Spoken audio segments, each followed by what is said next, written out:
गंगा दशहरे का मतलब जानते हो आप?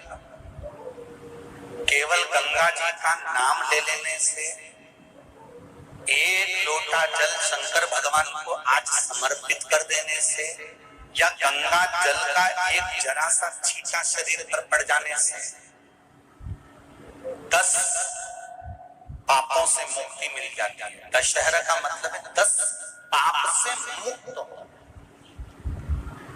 पहला पाप है किसी के घर का बिना पूछे कोई सामान उठाकर हमने भोग कर लिया हो, तो उस पाप से गंगा दशहरे के 10 पाप से मुक्ति दिलाता है गंगा दशहरा। दूसरा, किसी ब्राह्मण, किसी गुरुजन को मुख से अपशब्द कह दिया हो, तो आज ही का दिन है जिस दिन पाप कर्म से मुक्ति मिल जाती है। तीसरा, किसी स्त्री को, किसी नारी को, किसी कन्या के प्रति, स्त्री के प्रति, नारी के प्रति अगर गलत सोच लिया हो या गलत कर्म हमने कर दिया हो, तो उस पाप से मुक्ति गंगा दशहरे का दिन दिला देता है। चौथा,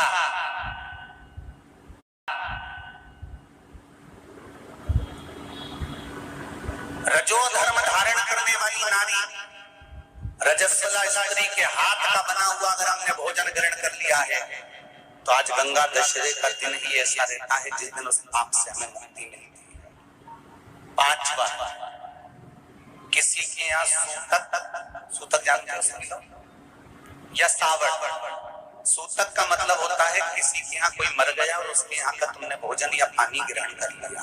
सावड़ का मतलब होता है किसी के यहाँ बच्चा हुआ, तुम्हें मालूम नहीं था, उसके घर का 8 दिन का 10 दिन का तुमने भोजन या पानी ग्रहण कर लिया। सूतक या सावड़ का भोजन या अन्न पानी ग्रहण कर ले, तो 5वें नंबर का गंगा दशहरे का वर्णन करता है कि 5वां पाप, इस पाप से भी लोगों को मुक्ति मिल जाती है।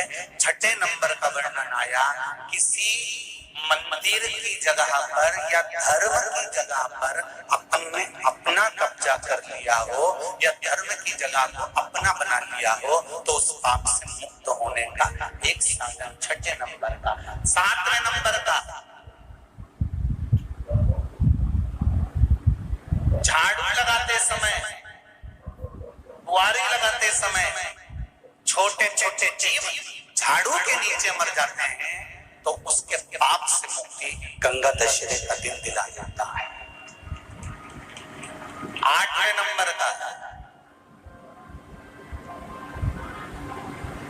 8वें नंबर, जिस समय हम भोजन ग्रहण कर रहे हो और हमारे दरवाजे पर कोई व्यक्ति आकर बैठा हुआ है और हमने उसको भोजन का नहीं पूछा या उसका मुख झूठा ना कराया, तो उस दोष से वंचित हो जाए, उस दोष को समाप्त कर दे, तो गंगा दशहरे का।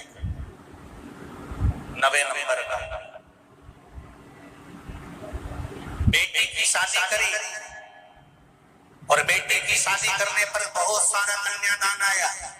उस कन्यादान में साड़ियां ज्यादा आ गई, सामान ज्यादा आ गया, मिक्सर 2 सेट आ गए, डिनर के 2 सेट आ गए, और मायके वालों ने 1 सेट अपने घर में रख लिया और उस मिक्सर में खूब सामान पीस के खाया, खूब निपटाया। बेटी के कन्यादान का सामान घर में रखकर उसका भोग करने पर जो पाप लगता है, 9वें नंबर का कहता है गंगा दशहरे का दिन उस पाप को धो देता है।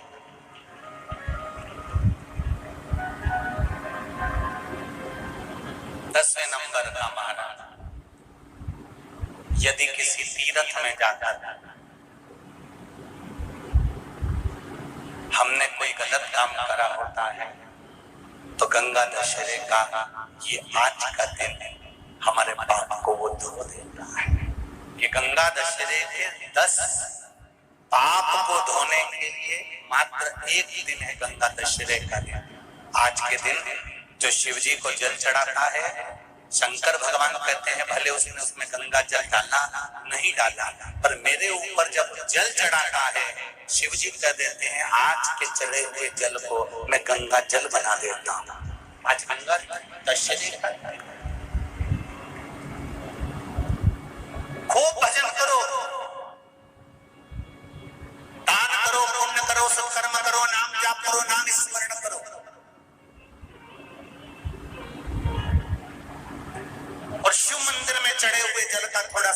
जरूर करो। कुछ तिथियां होती हैं जिन तिथियों में अगर आप रोज गंगा का जल शंकर को नहीं चढ़ा सकते तो शिव महापुराण कथा कहती है, स्कंद पुराण कहती है, विष्णु पुराण कहती है, गर्ग संहिता कहती है, गीता पुरुष गोरखपुर का कल्याण का गंगा अंक कहता है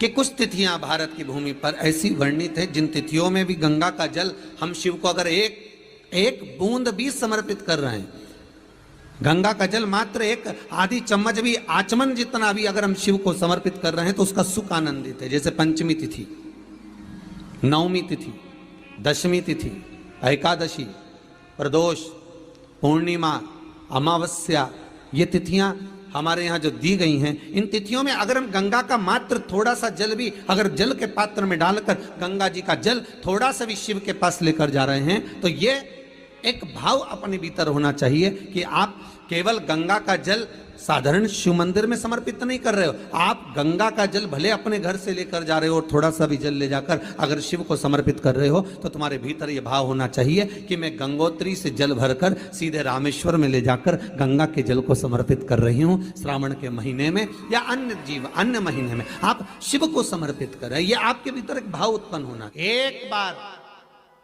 गंगा में अगर डुबकी लगा ली है हृदय से, मन से, एक बार अगर गंगा में डुबकी लगा ली है मन से, हृदय से, चित्त से, तो कहते हैं जब तक व्यक्ति के प्राण छूटते हैं तब तक वो गंगा का जल उसके शरीर से लगा ही रहता है, वो अंतिम बिंदु तक लगा रहता है। मरने के बाद घर के लोग लोटा में भर के ले जाएं, खास खास अस्थियों को, कोई पूरी तो अस्थि ले ही नहीं जा सकती, इतनी सारी कौन ले जाए, तो अम्मा के दांत, उंगली, एक आध खोपड़िया, ऐसी 4, 6, 8 अस्थियां ढूंढ के झोली में भर के फिर लेके जाए गंगा। उससे अच्छा है पूरी अस्थि ले जाओ, पूरी ये शरीर संपूर्ण जीते जी गंगा का स्नान हो जाए। बहुत ध्यान देना आप लोग, किसी भी नदी में स्नान करने जाओ, तीज त्योहार पर, अमावस्या, पूर्णिमा आदि जो भी उत्सव मनाने के लिए आप किसी नदी के घाट पर जाते हो, किसी तालाब के घाट पर जाते हो, किसी कुंड के, किसी सरोवर के घाट पर जाते हो, और यदि आप स्नान कर रहे हो किसी पवित्र नदी में तो वहां की बालू रेत उठाकर शंकर भगवान के शिवलिंग बनाकर जो पूजन करता है, मात्र 5 बार उसी नदी का जल शंकर को समर्पित कर कर, भले दिया नहीं है, अगरबत्ती नहीं है, जल चढ़ाकर जो शिवलिंग को विसर्जन कर देता है, उसके पूर्वजों को पिंड की भी जरूरत नहीं पड़ती, वो तर जाता। उसके पूर्वजों को पिंड भाग की भी जरूरत नहीं पड़ती, उसकी तृप्ति स्वतः ही हो जाती है। हमारी यमुना, सरयू, क्षिप्रा, मंदाकिनी, नर्मदा, जितनी पवित्र नदी होती है, इन नदियों में आप लोग एक बहुत बड़ी गलती करते हो कि दोने में दिया लेते हो और दोने में दिया लेकर उसको रखकर और आप नदी में दिया जलाकर बहा देते हो। शिव महापुराण की कथा इसकी महत्वता नहीं कहती। शिव पुराण कहती है गंगा माँ है, नर्मदा माँ है, क्षिप्रा माँ है, सरयू माँ है। तुम्हारी सास कहीं बैठी हो, एक काम करना, जैसे तुम गंगा जी में दिया रख देती हो पानी में, सरयू जी में दिया रख देती हो पानी में, उसी तरह सास के सिर पे दिया जला के धर। जब धीरे धीरे दिए में आग लगेगी, दिया जलते जलते दोने में आग लगेगी, दोना जलेगा और तुम्हारी सास का फिर सिर जलना प्रारंभ होगा। अच्छा लगेगा? नहीं। गंगा में दिया छोड़ा, दिया जलते जलते हवा में दोना जला, दोना जला तो वो गंगा का जल में चोट पहुंची। गंगा कहती है तो पुण्य कमाने आई थी और मुझे आग लगा के जा रही है। पवित्र नदी को शुद्ध रखिए, उसमें पवित्रता का विशेष ध्यान रखिए। यहां तक शिव महापुराण की कथा कहती है अपने स्नान के कपड़े भी अगर तुम घाट पर किसी के कहने पर छोड़ कर आ रहे हो, कई लोग कोई कह देता है तुम्हारे ऊपर ये रोग लग गया, तुम्हारे ऊपर ये बीमारी हो गई, नदी पे नहाने जाना, अपने कपड़े छोड़कर आ जाना। पहले तो वो महाराज ढूंढो जिसने कहा कि पवित्र नदी पर अपने कपड़े छोड़कर आओ। नदी को हमेशा पवित्र नदी को पवित्र रहने दो। मेरे राम जी जब चित्रकूट होते हुए चले गए, मेरे राम जी जब अयोध्या से लंका तक गए, बीच में इतनी पवित्र नदी पड़ी थी, मेरे राम जी ने एक जगह पर ये अपने वस्त्र को नहीं छोड़ा, न वस्त्र को पानी में निचोड़ा। मेरे राम जी ने स्नान करा, स्नान कर कर पानी ले जाकर दूर अपने वस्त्र को निचोड़ा, कहीं ये मेरे वस्त्र का पानी पवित्र नदी में ना चले जाए। वो मेरे राम थे जो मार्ग बताते जा रहे थे। और आज के जमाने में लोग एक जनी ने दिया जला के छोड़ा, बड़ी खुश हुई, वो भेरिया वो भेरिया वो भेरिया वो भेरिया वो भेरिया इतनी दूर तक चले गया। अब गंगा जी ने भी कह दिया अब की तो आ गई, अगली बार आ, अगली बार आ। इतनी प्लानिंग करिए, हरिद्वार जाऊंगी, हरिद्वार जाऊंगी, हरिद्वार जाऊंगी, हर बार प्लान बनाती थी, बद्रीनाथ जाऊंगी, केदारनाथ जाऊंगी, हर बार प्लान बनाती थी, अब की बार जाऊंगी, अब की बार जाऊंगी। भगवान घर में ऐसी बांधा ला के रख देता कि तुम्हें हरिद्वार तक बुलाता ही नहीं। अब सोचती मैं बस एक ही बार होके आई, फिर तो मेरा जाना ही नहीं हुआ। कभी तुमने गंगा जी से पूछा कि बार बार जाना क्यों नहीं हो रहा? गंगा जी खुद नहीं बुला रही, आग लगा के चली जाएगी। गंगा जी खुद नहीं बुला रही। पवित्रता का ध्यान रखिए, हम उसकी शुद्धता का ध्यान रखिए। हमने गंगा, यमुना, सरयू, सरस्वती, क्षिप्रा आदि को कैसे कैसे पवित्र रखना। आप में से कितने लोग हैं जो नर्मदा नहाए? आप में से कितने लोग हैं जो गंगा नहाए? आप में से कितने लोग हैं सरयू नहाए? कहीं ना कहीं किसी पवित्र नदी में आप लोगों ने स्नान जरूर करा होगा। बोलो करा कि नहीं करा? जितने लोग कथा सुन रहे हैं उनने भी करा होगा, जितने फेसबुक यूट्यूब पर सुन रहे हैं उनने भी करा होगा। किसी ना किसी पवित्र नदी में आपने, हमने, सबने स्नान करा होगा। अब स्नान तो हम कर लिए, उस गंगा नदी में हम नहाए तो गंगा नदी में हमने स्नान करा और स्नान कर कर बाहर निकले तो हमको 1.25 लाख बार स्नान का पुण्य मिल जाए। उसके लिए क्या करना पड़ेगा?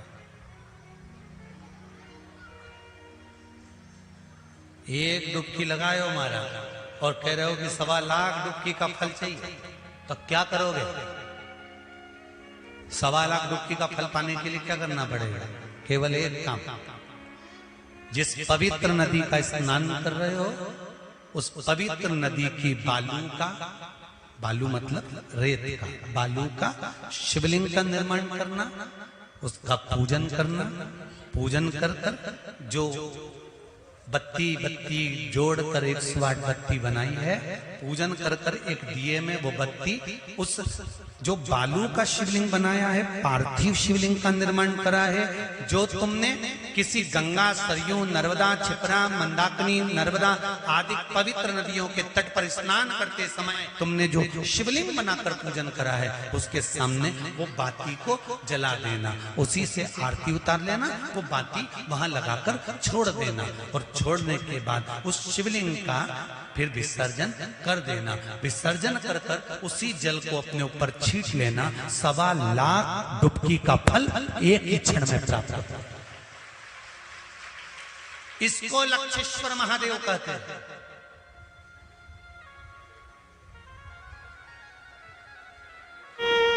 दो जगह पर धान, धान जानते हो? चावल, जौ, चावल, धान माना गया। ध्यान दीजिए, एक किसी नदी के तट पर, पवित्र नदी जो भी हो, गंगा, यमुना, सरयू, सरस्वती, इस नदी के घाट पर थोड़ा सा भी चावल का 8 दाना भी, 10 दाना भी, एक चुटकी चावल भी अगर हम पटक देते हैं, दान दे देते हैं, घाट पर रख देते हैं, तो कहते हैं वो दान कभी छिन्न नहीं होता, कभी समाप्त नहीं होता। एक घाट का दान, दूसरा तीर्थ का दान। तीर्थ से मतलब है किसी पुरी में, मोक्षपुरी में आप पहुंचे हैं, अयोध्या, कांची, अवंतिका, मथुरा आदि जिस पुरी में हम पहुंचे हैं, उस पुरी में आपने अगर अन्न का एक दाना भी दान दिया है तो वो महाराज छिन्न नहीं होता, वो भी अजर और अमर, उसकी भी अमर, उससे नष्टता नहीं।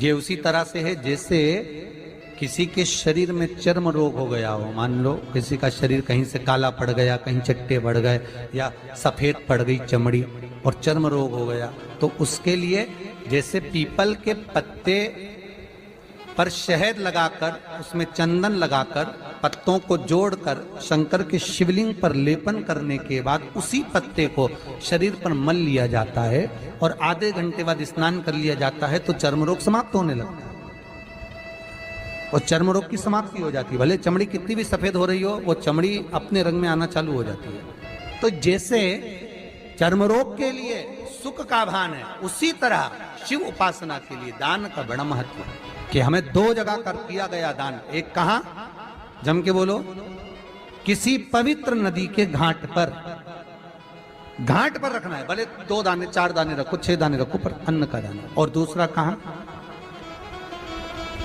मोक्षपुरियों में दान।